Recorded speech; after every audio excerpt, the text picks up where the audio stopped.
अगर आपका जन्म मेष लगन, एरीज, लियो, सिंह लगन या सेजिटेरियस धनु लगन में हुआ है, तो भले ही आप 3 ऐसे अलग-अलग लोग हैं जिनका जन्म अलग-अलग लगन में हुआ है, लेकिन फिर भी इन 3 राशियाँ या इन 3 लगन के अंदर एक चीज़ कॉमन मिलेगी आपको हमेशा। वो ये चीज़ कॉमन मिलती है कि ये जो 3 राशियाँ हैं, ये क्षत्रिय राशि कहा गई है कि जो इन राशियों का स्वभाव होगा, इनका किसी भी अपोज़िट या किसी भी नेगेटिव सिचुएशन से लड़ने का स्वभाव होगा। मतलब क्षत्रिय का स्वभाव क्या होता है? लड़ना है, उसको सर्वाइव करना है।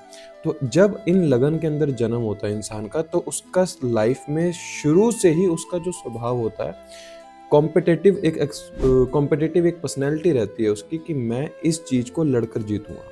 मुझे इस सिचुएशन को बदलना ही बदलना है। और एक्चुअली में ये चीज़ इन 3 लग्नों के अंदर बहुत अच्छी रहती है, क्योंकि इनके लाइफ में हमेशा मॉरल और एथिक्स जागृत रहते हैं।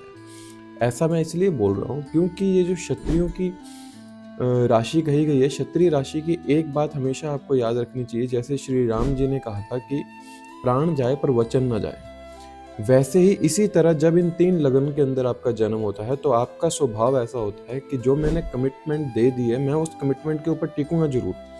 और फिर ये लोग अगर सोसाइटी के अंदर कुछ गलत हो रहा है और इन्होंने देखा कि ये गलत है, अब इन्होंने अपने आप से कमिटमेंट करी थी कि कुछ भी अगर जीवन में या कहीं गलत होगा तो मैं उस गलत का अपोज करूंगा।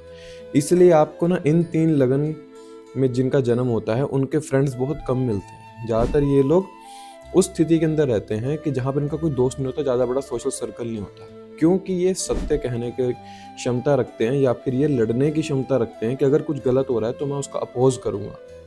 तो जब इन 3 लगन के अंदर जन्म हो, तो आपको तीनों के अंदर एक चीज़ कॉमन मिलेगी कि ये लोग अपोज करने के लिए हमेशा खड़े रहेंगे जब कुछ गलत हो रहा है।